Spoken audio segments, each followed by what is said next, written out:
Welcome to Wake Up with Patti Catter, a place where light overcomes darkness. Here, we share powerful stories of people who embraced their strength and came out on top. Get ready to wake up, discover your purpose, and rise. Hello, everybody. Thanks for tuning in to Wake Up with Patti Catter. Of course, I'm Patti Catter, and I have Zach Tidwell on the show with me. Zach, I am so thankful to have you on my show. We just had a great conversation before the show, and you are an incredibly inspiring person. And I want you to firsthand tell my listeners a little bit about yourself and where you came from. And we have some exciting news. You have a podcast. We're going to talk about that too. Okay. Yeah. And we also talked about this beforehand, that there's a lot here. So if I go too much into it, tell me. But to keep it short and sweet, my name is Zach Tidwell, and I'm a 29-year-old Marine Corps veteran. I deployed twice and thankfully didn't see combat. But despite that, I was in a horrible place by the time that I was honorably discharged in 2018. And about 9 months after that, I had reached the point where I didn't want to be alive anymore, and I shot myself between the eyes. So left me completely blind and deaf in 1 year. I had to relearn everything and have struggled with alcoholism along the way, and was even diagnosed with a nasty, incurable genetic disease called Huntington's disease along the way. But I'm sober, writing a book. I'm a speaker. I'm a self-taught, award-winning software developer, making the digital world a more accessible place for everyone. And I do a lot of stuff like this in hopes of keeping other people from going down the same path that I went down. Zach, it's really easy to get in a tough place sometimes, like a dark spot, right? I actually, to be so transparent, I try to read through everybody's biography, and I skimmed through yours and I looked at some of the information, but I didn't even actually realize exactly the part from you were in the military to you got out. You didn't really do any deployments, but you still had some of these dark thoughts for whatever reasons. So right before we recorded, I actually was making a very short video about how the last couple of days, I wasn't to the spot, where I was going to take my own life or anything like that. But I'll tell you what, it was freaking even hard to get out of bed this morning because I was just kind of in this funk, and I can't quite explain why I was in this funk. But I actually said in the video, it was kind of tough to get out of bed today. I just was dragging, and I was just feeling some really heavy feelings in this atmosphere of DC where I'm recording at today. And I said, you don't know though, a couple hours later, you could be feeling better. You just have to get through the next bit, right? So we go in these waves. And now here you are telling me your story about how you were having a tough time, and look at you now, oh my gosh. I talk about this a lot. There's, everybody has down days or down periods. I use the word depression very sparingly because I think that devalues, if you do have a couple bad days, to me, that's not depression. That's being off a little bit. Mm-hmm. For almost a year and a half, definitely over a year. So for me, it was a bad combination of head injuries. I was a machine gunner, and both of my deployments were into the Pacific. So like I said, I didn't see combat, but my spouse was cheating on me during my second deployment. So I tried dealing with that when I got back, and I just didn't have any trust left for her. So that wound up not working out. But about a month after we separated and I filed for divorce, I was in a really bad motorcycle accident and had a traumatic brain injury from it. And that's when I really started to spiral. Mm-hmm. I'd been dealing with it before that. I wasn't happy, but I was just keeping myself super busy. And one of the things that I would do to do that was taking my dirt bike to the racetrack. And I had this brain injury, and I started struggling trying to fall asleep and stay asleep. And I became very agitative and very impulsive and started leaning into alcohol. And Obviously, that's a compounding factor. I didn't realize it at the time because being a grunt, my whole thing was, I'll shut up and suck it up and grit my teeth through it and get through this. And that's not the way that it works, especially when you start with mental health, especially when you start adding a depressant into the mix. And that accident was in March of 2019. I was honorably discharged in 2018, and March 31st of 2019 is when I shot myself. And it was this whole spiral where, looking back, it was so obvious. And having come back from when I was taken off of life support, I had a bullet hole in my forehead, found out that I had not only not killed myself, but I was disabled and would be for the rest of my life. But there's been a lot of work there, and it's crazy to think back that for that year, I felt like everything was inescapable, and all I really needed to do was speak up, because that's really what's gotten me through all this stuff. And that's why I try and talk about all this. I think when you're in that place, especially, we know now that brain trauma like that can change people's personalities and can cause these hormone imbalances that lead down those roads. Obviously, I wasn't helping myself by not doing anything, but if I've been able to get through all of this stuff through speaking up since, I think that would have saved me back then. And like I said, that's why I try and share all this stuff now. Mm-hmm. I don't know if this is going to be an appropriate question. Just tell me to shut up if it's not. So the day that you decided to, shoot yourself with the intention of ending your life, is there any warning sign that you could see coming up to it? I mean, it sounds like you had a lot of adrenaline. You were using alcohol to self-medicate. I'm just wondering about the signs that maybe family members can kind of watch out for. Yeah, I think the warning signs that are typically talked about are kind of misleading because, and I think this is probably not a super popular opinion that I hold, but I don't read comments, so that's fine. I feel comfortable speaking on this because I've been through it. I think there is a difference between someone who thinks that they want to die and someone who does want to die. I think these overt signs that we hear about of people saying things that kind of put everyone else on edge, or putting these obscure Facebook posts online, I think that's someone who thinks that they want to die, and those are cries for help. Whereas personally, in my experience, I was hiding it. I do think there were warning signs looking back. Obviously, hindsight is always 20/20, but they were more subversive. Like the agitativeness and the impulsiveness.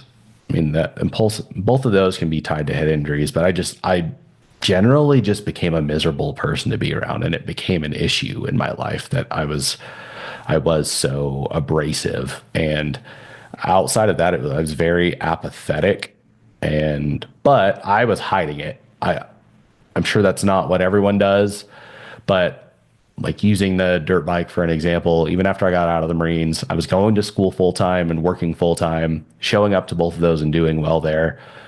And then I was catching myself withdrawing from things and just not finding any enjoyment in anything. So I would try and force myself out of the house to go to the racetrack, load all my gear up, drive, pay to get into a racetrack, and then just be like, man, I really don't want to be here. And I'd sit there in my truck for a while so that I was still gone for a couple hours and it looked like I went to ride. And I did the same thing with snowboarding in the winter.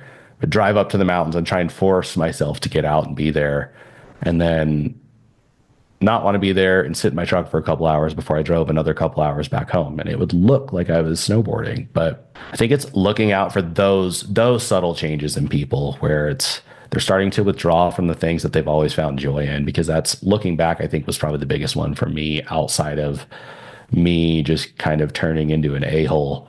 Mm-hmm. And I think that really this is a conversation that needs to be had more.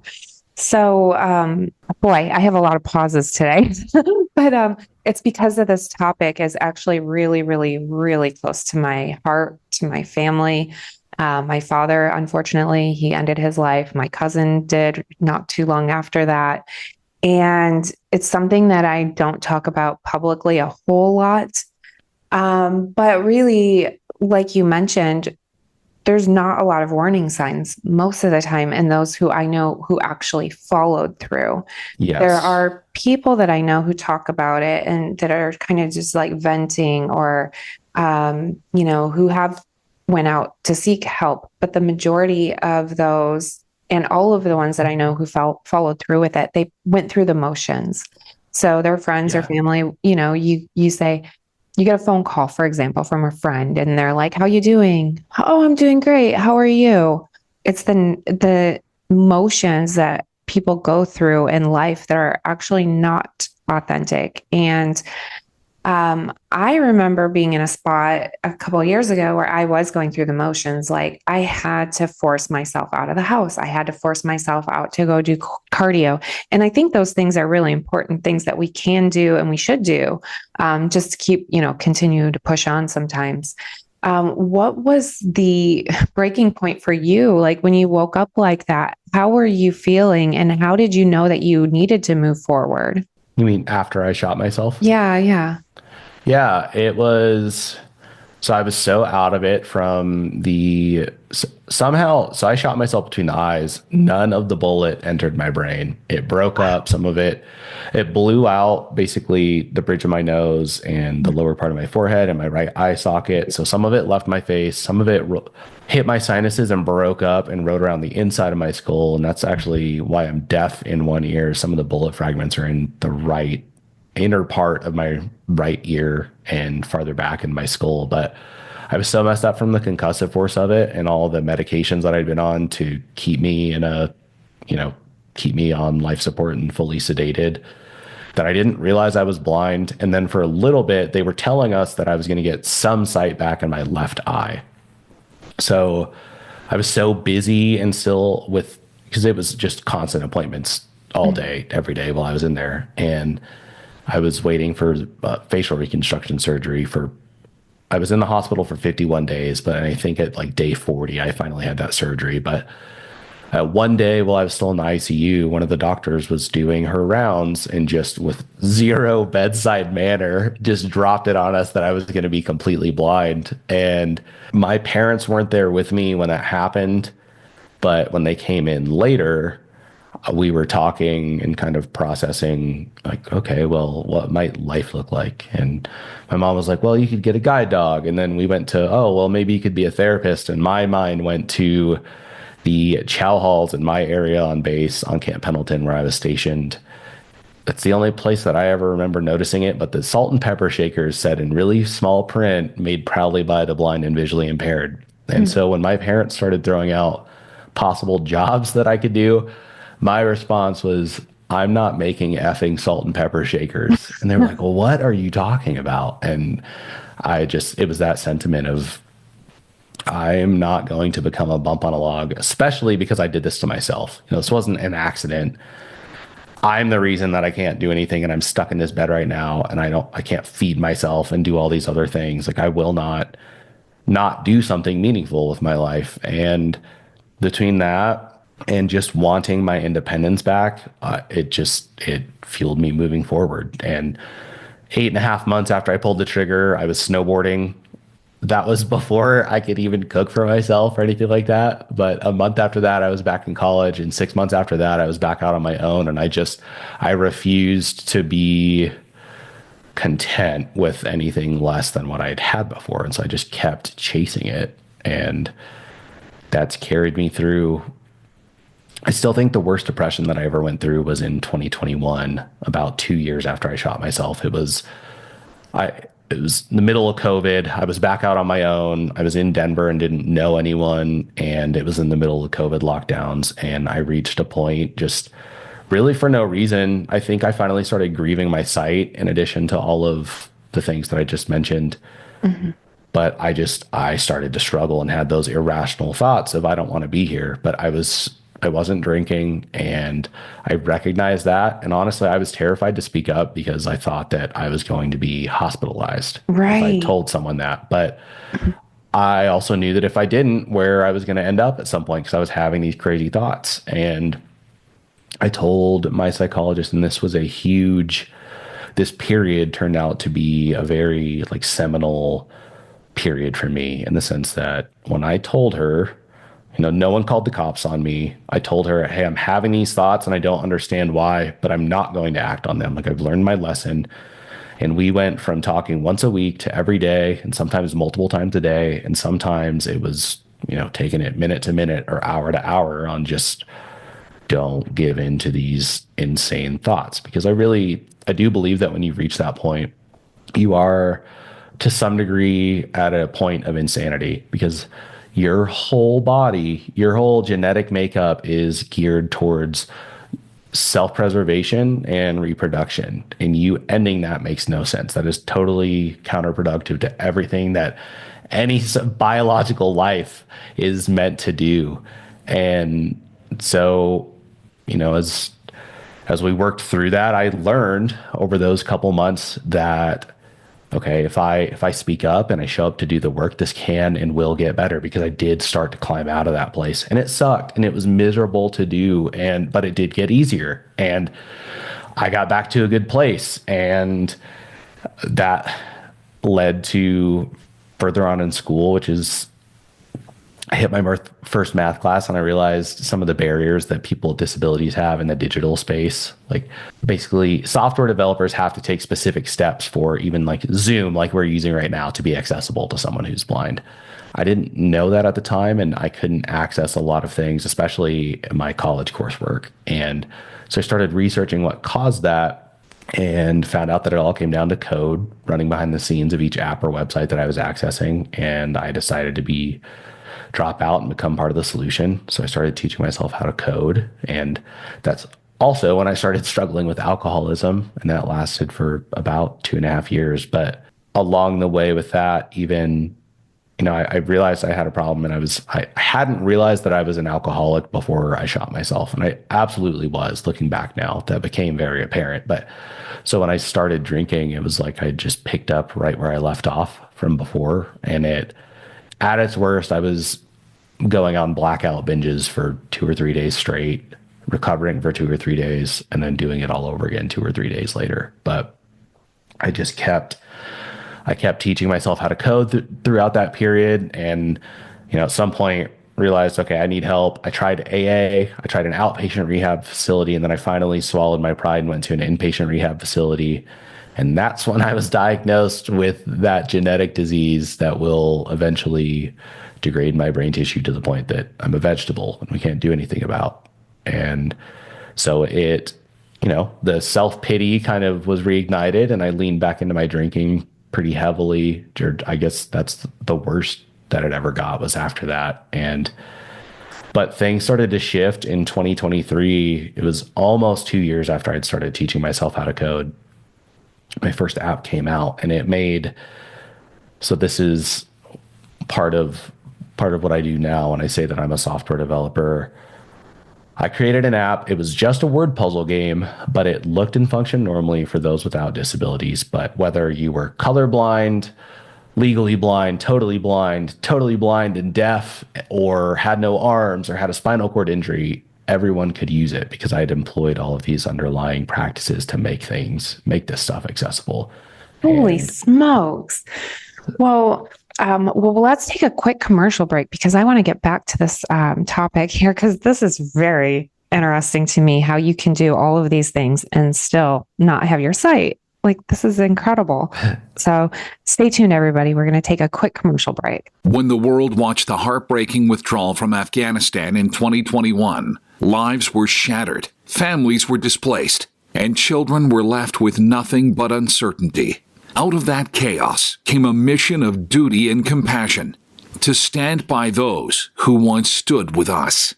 The Black Feather Foundation is committed to helping refugee children heal and thrive. Through sports, health, and education programs, we're giving these children a chance to dream again, to become citizens and leaders of tomorrow. This is a call to action. How you can help. Visit our website, theblackfeatherfoundation.org. Volunteer. Join us in making a difference for these families. Donate. Every contribution goes directly to programs that bring hope to these children. Together, we can turn despair into opportunity. Okay, welcome back. So, Zach, you were telling us a little bit about you developing code. How in the heck are you doing this? Because I can see and I can't figure it out. Yeah.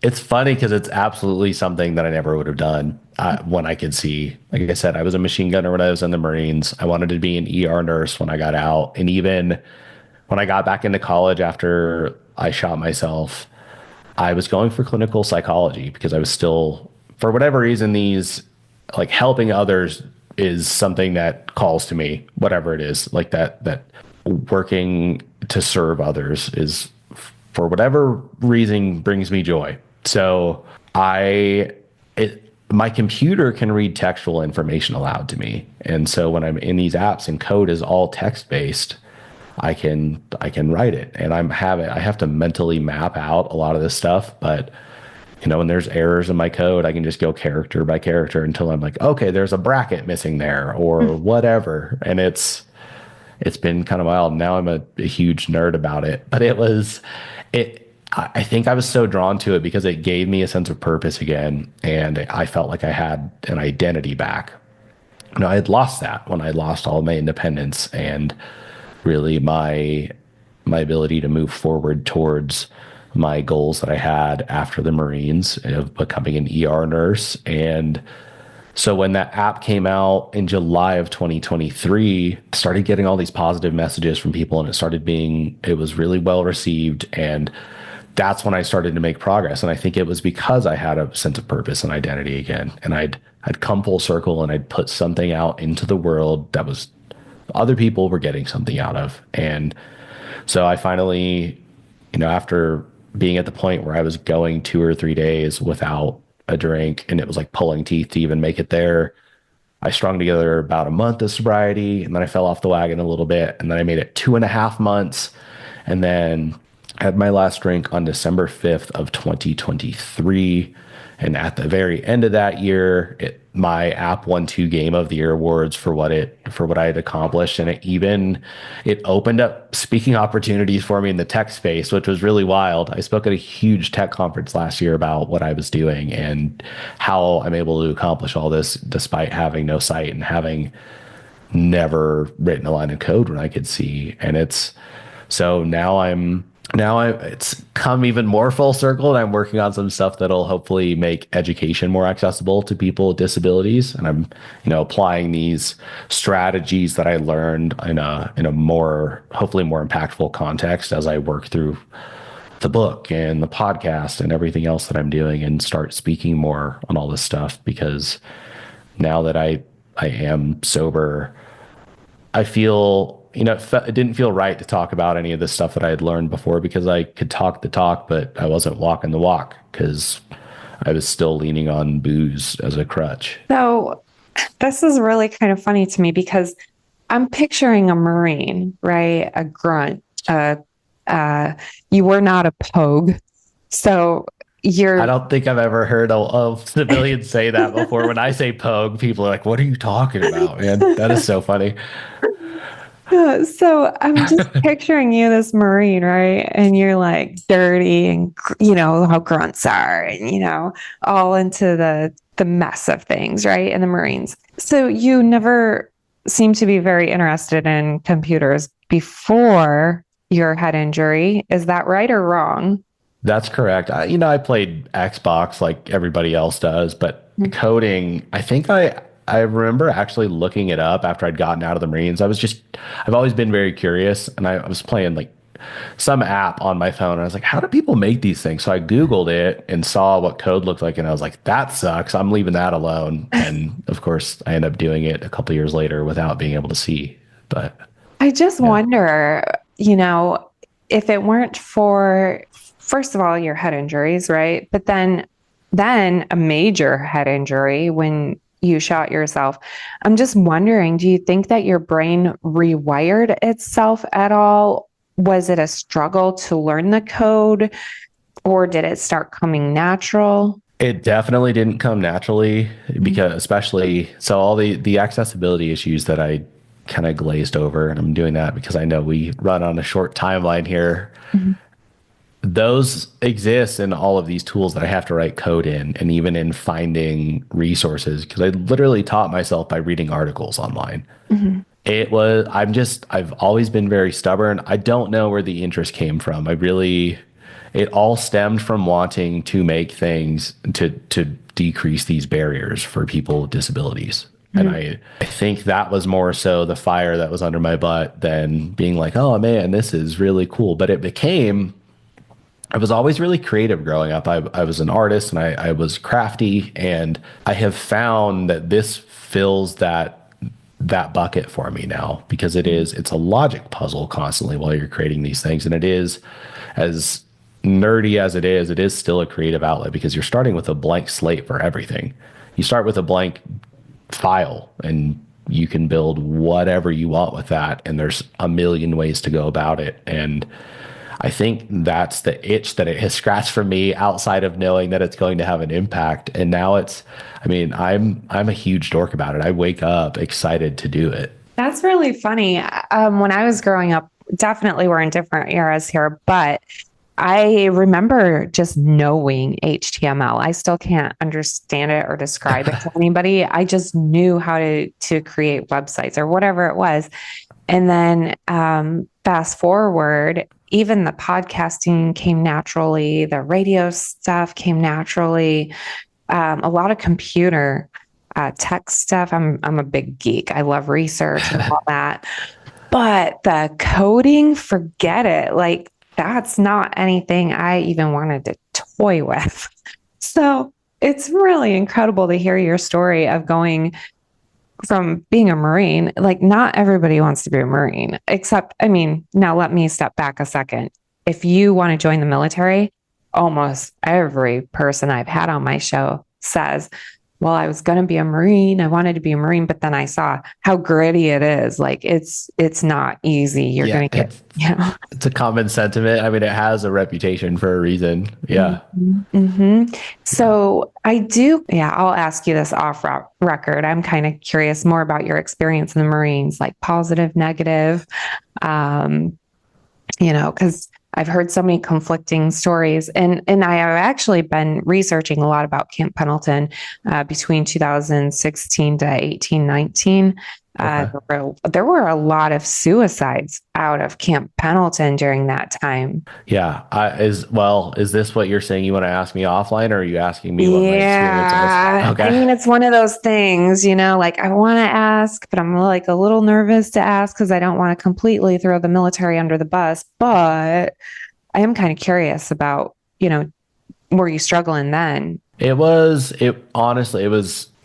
stuff, getting cheated on isn't fun. Mm-hmm. And I think, I was coping with it though until the motorcycle accident, and I just started to spiral after that. And, this is another thing, I think, because when we're talking about suicides, you want to view the person in the most positive light possible, but there is a level of accountability here. Like, I am responsible for where I wound up.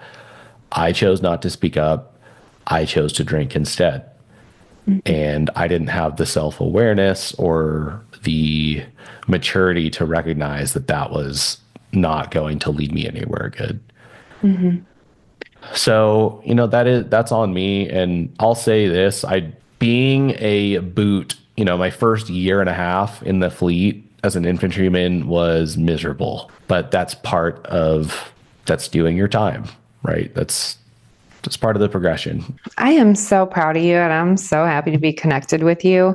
Thank you so much. Yes, thank you. And keep us up to date. When your book comes out, I want to hear about it. I want to tell my listeners about it. And I'll even offer you a free commercial. So keep me in the loop. Thank you. Thank you. Thank you, everybody, for listening. Until next time, go back and listen to some of my show archives. And I appreciate all of you. Keep going. Thanks for tuning in to Wake Up with Patti Catter. If you enjoyed these stories of resilience and leadership, visit patticatter.com to connect with Patti and learn more. Until next time, stay inspired and keep pushing forward.